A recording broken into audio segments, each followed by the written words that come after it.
Virat, thank you for your time.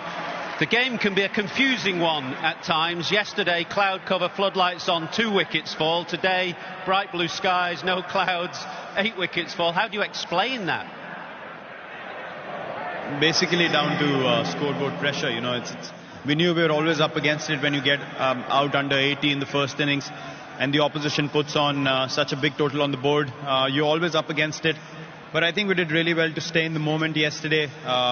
Try and fight back as much as we could. We got few crucial partnerships in, which was the reason why we saw the day through, and we gave ourselves a good chance to repeat the same today. But I think the pressure from the English bowlers today, this morning, was outstanding, in the bowled areas which troubled us as a batting group, and eventually they got the results they wanted.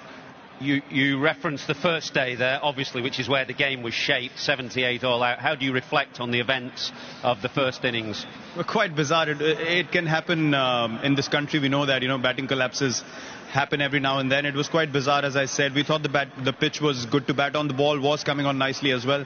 But again, I think the discipline with the ball forced us to, make a few mistakes. And then the pressure was relentless, and it was quite difficult to deal with, those spells where you're not getting enough runs. So I think it's a combination of bad decision making from us as a batting group and quality bowling for long periods of time to eventually put us under pressure, and we saw the batting order crumble. And in hindsight, any regrets over the decision at the toss? No, not at all. I mean, as I said, the pitch looked really good to bat on. And you saw that. I mean, it can't really change in a few hours. When England batted, it was a different ball game altogether, because we're probably not as consistent with the ball, and their batsmen made better decisions. They had more intent. So the result of this game is a reflection of how the two teams played. We were just not on the money in this game, and England were, and you expect them to bounce back. They are a quality side, and they thoroughly deserve to win. Are there any concerns over the batting in general? You mentioned collapses can happen here in England.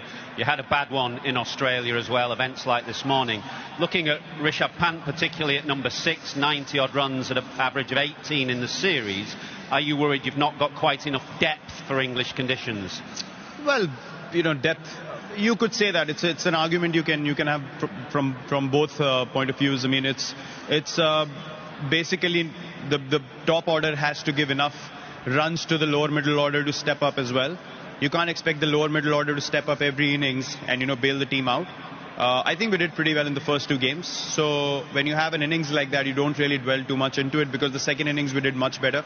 So we can take a lot of positives from that inning. I don't think, apart from the batting innings in the second innings, we have many positives to take out of this game.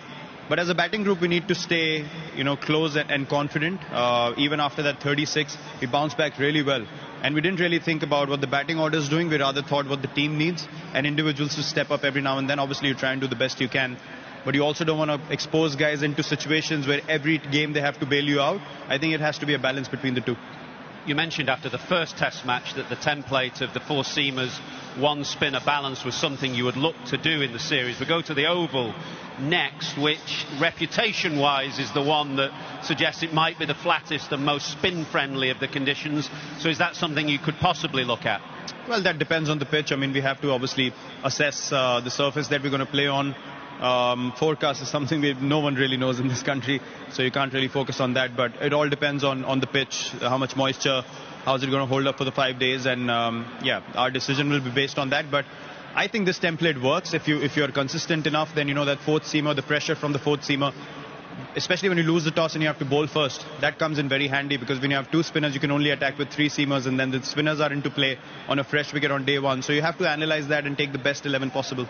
It's a very quick turnaround now. The series is beautifully poised at 1-all. You're confident that your team can bounce back in the next game? Yeah, for sure. I mean, we set the template in the first 2 games. You're playing Test cricket. England's a quality side, as I mentioned. We expect them to bounce back.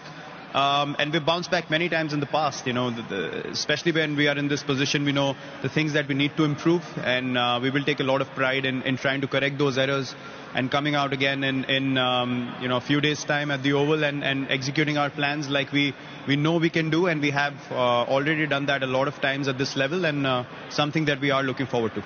Thanks for your time, as always. Cheers, Michael. Thank you.